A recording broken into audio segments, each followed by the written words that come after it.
1984 by George Orwell, a 2,500-word summary introduction. A dystopian nightmare. George Orwell's 1984, first published in 1949, is a dystopian novel set in a totalitarian society ruled by a single political party that seeks total control over all aspects of life, thought, and history. The novel follows Winston Smith, a man struggling with the oppressive grip of a regime that dictates not only actions but even internal beliefs. Orwell's work remains one of the most powerful warnings against the dangers of absolute political power, propaganda, and the destruction of truth. Orwell wrote the novel in the aftermath of World War II, inspired by the rise of fascism and communism, especially in Nazi Germany and Stalinist Soviet Union. However, 1984 transcends specific ideologies and becomes a timeless cautionary tale about any system that eliminates freedom of thought and expression. Setting and society. The story is set in Oceania, one of three superstates, alongside Eurasia and Eastasia, in a state of perpetual war. Oceania is ruled by the party, led by the figurehead Big Brother, whose image is omnipresent, with the slogan, "Big Brother is watching you."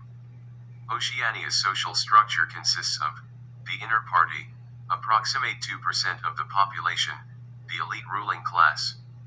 The outer party, approximate 13%, educated bureaucrats like Winston, who are under constant surveillance.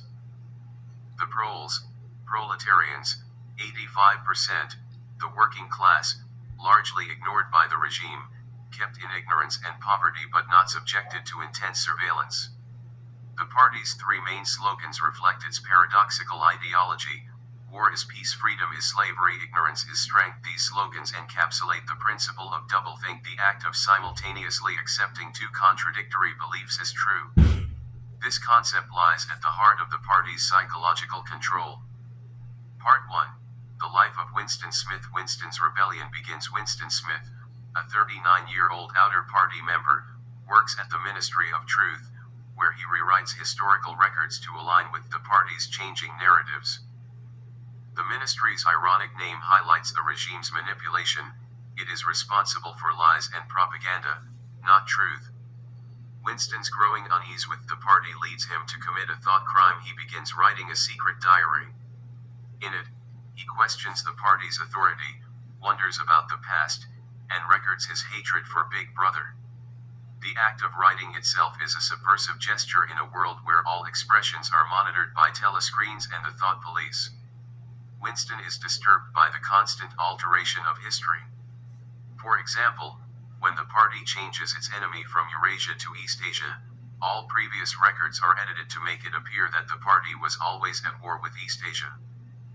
This fluidity of truth makes it impossible for people to maintain a coherent memory of the past. Language as a tool of control. Newspeak. A significant aspect of the party's control is newspeak, a language designed to limit the scope of thought. By eliminating words associated with rebellion or freedom, the party seeks to make revolutionary thought literally unthinkable.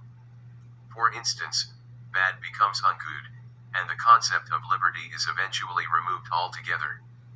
Winston understands that by narrowing language, the party narrows the possibilities of human thought itself. Part 2.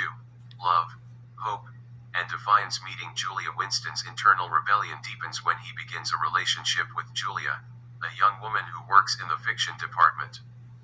Though he initially suspects her of being a spy, she secretly hands him a note that says, "I love you." Their relationship becomes both emotional and political. Julia and Winston meet in secluded places, including a hidden room above an antique shop owned by Mr. Charrington. They find joy and freedom in their intimate moments, which are themselves acts of defiance. The party forbids sexual pleasure, seeing it as a threat to loyalty to the state. Unlike Winston, Julia is not interested in political theory. Her rebellion is personal, not ideological.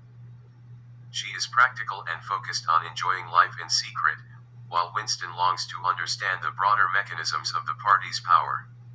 The Brotherhood and Goldstein's book. Winston dreams of large-scale resistance and believes that the Brotherhood, a rumored underground resistance group led by Emmanuel Goldstein, might be real.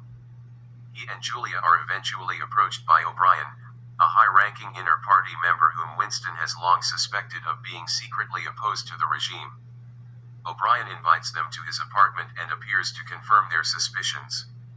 He claims to be a member of the Brotherhood and inducts Winston and Julia into the supposed resistance. He gives Winston a copy of Goldstein's forbidden book, The Theory and Practice of Oligarchical Collectivism. Winston reads the book with enthusiasm. It explains that the party maintains power through perpetual war, economic inequality, and psychological control. War is not fought to win, but to maintain a constant state of emergency, justifying rationing, surveillance, and obedience. The book also outlines how each ruling class throughout history has used different tools: slavery, religion, capitalism to maintain dominance. In Oceania, power is maintained through the obliteration of objective reality. Part 3, Betrayal and Re-Education. Arrest and torture. Winston and Julia's rebellion ends abruptly when they are arrested in their secret room. It is revealed that Mr. Charrington is a member of the Thought Police. Hidden microphones and cameras had monitored them the entire time. Their hope, romance, and resistance are crushed instantly.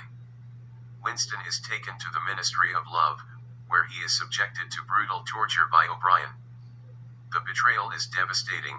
O'Brien was never a rebel, he was a loyal agent of the party, luring dissenters to their doom. The goals of the party. O'Brien tells Winston that the party seeks power for its own sake. Unlike past regimes that justified power through ideologies or religious beliefs, the party seeks pure control over reality, over minds, over the truth. Through endless torture, Winston is forced to abandon logic and accept whatever the party says is true. O'Brien demonstrates this with the classic example: if the party says 2 + 2 = 5, then it must be accepted. Winston initially resists, claiming that truth exists independently of the party. But under torture, his resistance crumbles. Room 101. The final betrayal. Winston's final ordeal takes place in Room 101, the most feared place in the Ministry of Love.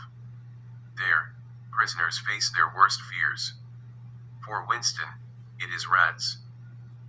Faced with the horror, he finally betrays Julia, screaming, "Do it to her. Not me." This moment is pivotal. The party understands that true loyalty can only exist when personal attachments are destroyed. Once Winston betrays Julia, his last connection to independent thought and love is severed. The end. Total submission. Winston is released back into society, but he is no longer a threat. He is a hollow shell, a man who has lost his ability to think freely or love. He spends his days drinking Victory Gin at the Chestnut Tree Cafe, reflecting on memories that no longer feel real. When he sees Julia again, they admit to having betrayed each other and feel no affection. The party has succeeded in breaking them both. In the novel's final lines, Winston stares at a poster of Big Brother and feels a surge of love. He has finally learned to love. Big Brother proved that the party's control is complete. Themes and philosophical insights. 1. Totalitarianism and power. The core theme of 1984 is the terrifying power of totalitarianism. Orwell imagines a regime that doesn't just control actions but rewrites reality itself. The party doesn't just demand obedience, it demands belief. By shaping minds, it eradicates any possibility of resistance. The idea that who controls the past controls the future reflects how totalitarian regimes rewrite history to legitimize themselves. If no one can remember what the world was like before the party, then there is no basis for comparison, and no reason to rebel. 2. The destruction of truth. In 1984, truth is whatever the party says it is. This is perhaps the novel's most disturbing message. Objective facts become meaningless in a world where the past is endlessly rewritten and contradictions are accepted without question. Winston's job at the Ministry of Truth is symbolic. He is part of the machinery that erases reality. Orwell's warning here is chillingly relevant in the modern age of disinformation and alternative facts. 3. Language as a weapon. Newspeak is not just a fictional language, it's a tool of repression. Orwell shows how controlling language controls thought.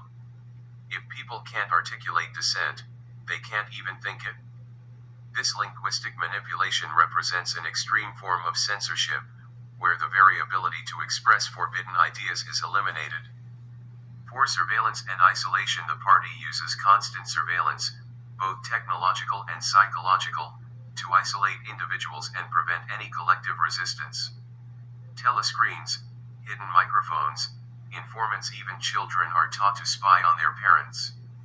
Winston's loneliness is emblematic of a society where no trust or solidarity can exist. Every relationship is suspect. Love and friendship are crimes. 5. Psychological control and self-destruction. The party doesn't just want people to obey, it wants to control their minds. By the end of the novel, Winston no longer merely pretends to love Big Brother, he genuinely does. His ability to think independently is annihilated. Orwell shows that torture can do more than force confession, it can remake the self. Major characters: Winston Smith, an ordinary man trying to preserve his sense of self in an insane world. Winston is intelligent and inquisitive, but ultimately fragile. His downfall is tragic. Not only is he destroyed physically, but he is mentally reprogrammed. Julia, rebellious and pragmatic, Julia represents sensual freedom and rebellion through pleasure. While not deeply political, she defies the party by living for herself. Her betrayal of Winston under torture demonstrates the party's ability to break even the strongest bonds. O'Brien is the novel's most terrifying character, calm, intellectual, and completely devoted to the party. He represents the ideological core of totalitarianism. Its manipulation of Winston exposes how the regime achieves not just compliance but transformation. Big Brother, whether real or a symbol, Big Brother is omnipresent. His image reinforces the party's surveillance, and his name invokes both authority and intimacy. To love Big Brother is to love the party, to surrender oneself completely. Conclusion: Orwell's enduring warning 1984 is more than a dystopian story, it is a profound exploration of power, truth, language, and control. Orwell's bleak vision shows a world where individuality is crushed, history is a lie, and even love is not safe from authoritarian reach. The novel ends not with revolution or redemption, but with total submission. Orwell's final message is that unchecked power, once internalized, becomes permanent. 1984 remains a haunting reminder of the fragility of truth and freedom, and a call to vigilance in the face of tyranny.